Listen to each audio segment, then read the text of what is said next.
very happy to be able to headline this kind of event. I remember I fought once in the preliminary cards in the International Fight Week. Now that I have the chance to headline this event, I'm very happy and very excited. But now going for a second title is a mental challenge. Is the thought process, the feeling, is it any different than those other championship matches you've already had? This is the happiest I ever have been in my training camps because of the weight cut. I have been able to enjoy the whole process, and I feel ready, man. I don't know. I think you guys are not even expecting to what you're gonna see on June 28th. Are you saying that you think this weight class change has changed everything for you and how you've been able to prepare moving into this fight? Everything, because at the end of the day, that 10 pounds makes a lot of difference, you know, in my life.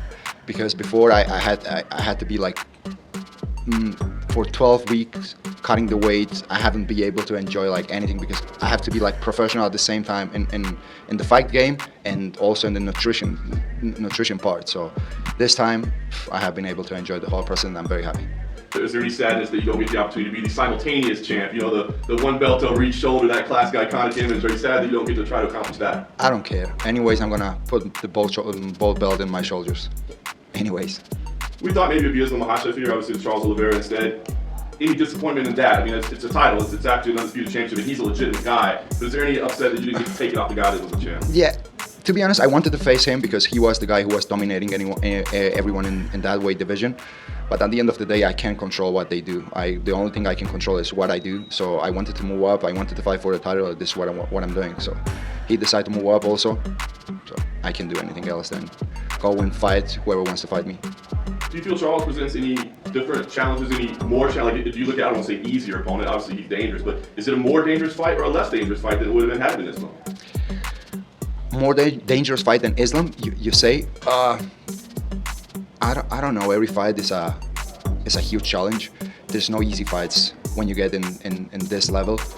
So they both represent a difficult matchup, of course, because they are both great athletes. They have completely different styles. So I don't know what to tell you. They're both difficult fights. To be honest, I feel that I have the advantage in the grappling game also. I feel and I know that I'm better than him even in the ground game. So we'll see how the fight will go, because if I have to submit him, I have all the abilities to do that also. So we'll see. I can knock him out, I can submit him, whatever. The only thing I know for sure is that I'm gonna knock him out in the first round or submit him in the first round, because he walks forward. I'm not gonna need to close the distance with him.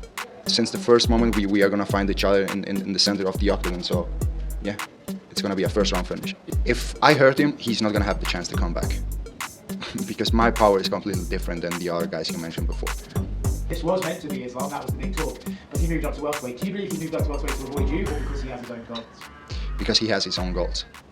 This is what I think. Do you still think that's a fight that should happen? You guys are both forging legacies in different weight divisions. Do you think that's a massive fight that should happen? We'll see how he does in the welterweight division. If he wins the title, I win the title in the lightweight division. Maybe I move up or he comes down to the lightweight division, and we have the fight that everyone wants to see. But the one that's sort of been brewing for years, brewing in the background, is this Paddy Pimblett fight. Do you feel if he were champion that he still needs to win one more before he gets that shot, or are you almost willing to give him that early to have that big grudge match and sort of finish that storyline? For sure he needs to win one more fight, because there are more contenders in the division that deserve the title shot before him. So if he wins the fight, he puts himself in a position where he can fight for the title. I will give him the opportunity to fight for the title, because we have a history behind, so it's going to be a massive fight. Arman, he needs to win also a fight. He had his opportunity to fight for the title. He pulled out for, I don't know for what reasons, so he needs to put his name again in the conversation. The only thing that I can see and I can feel that he's a good person. He has a good sportsman also. He represents a good values. So I don't have anything against him personally. You know, the only thing is that we're gonna fight. So I'm not gonna be kind to him before the fight. After the fight, I'm gonna wish him all the best and fast recovery. If Islam becomes the welterweight world champion, for sure I'm gonna push for that shot also, and I will move to the welterweight division.